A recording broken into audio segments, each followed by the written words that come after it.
Australia वालों, नीतीश कुमार रेड्डी नाम सुन के तुम फ्लावर समझे थे? फ्लावर नहीं, फायर है नीतीश कुमार रेड्डी। हाँ, झुकेगा नहीं।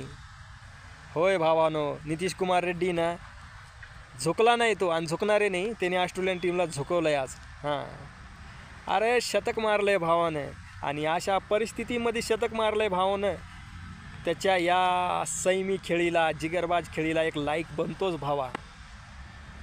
सल्यूट भावा तुला नीतीश कुमार रेड्डी। आणि वॉशिंग्टन सुंदरनं नावाप्रमाणे सुंदर खेळ दाखवलेला आहे, अर्धशतक मारला आहे। ह्या अर्धशतकामध्ये फक्त एक चौकार मारला आहे त्यानं आणि चेंडू खेळून काढले जवळपास 170। या दोन्ही जिगरबाज खेळाडूसाठी एक लाईक करा मित्रांनो। वॉशिंग्टन सुंदर 50 धावावर असताना नॅथन लिओनच्या चेंडूवर तो बाद झाला, झेलबाद झाला स्लिपमध्ये।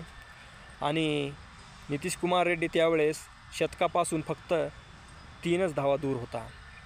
त्यानंतर जसप्रीत बुमराह आला आणि तोही 3 चेंडू खेळून बाद झाला। मग नीतीश कुमार रेड्डीप्रमाणे संपूर्ण भारतीयांना आणि स्टेडियममध्ये बसलेल्या त्याच्या वडिलाला एकच प्रश्न पडला होता, जर येणारा मोहम्मद सिराज पण जसप्रीत बुमराहसारखं मोहम्मद सिराज येऊन 0-0वर बाद झाला असता तर नीतीश कुमार रेड्डीचं शतक हुकलं असतं आणि तो निराश होऊन वापस गेला असता। संघाला जरी फायदा झाला असता भरपूर, पण तो खूप निराश झाला असता, कारण इतक्या जवळ येऊन शतक हुकणं आणि कारण काय तर कुठल्याही खेळाडूने साथ न दिल्यामुळं। तर तसं काही झालं नाही मित्रांनो। DSPने डिफेंड केलं चांगलं आणि आपल्या नीतीश कुमार रेड्डीला त्यानं शतक झळकवण्याची संधी दिली।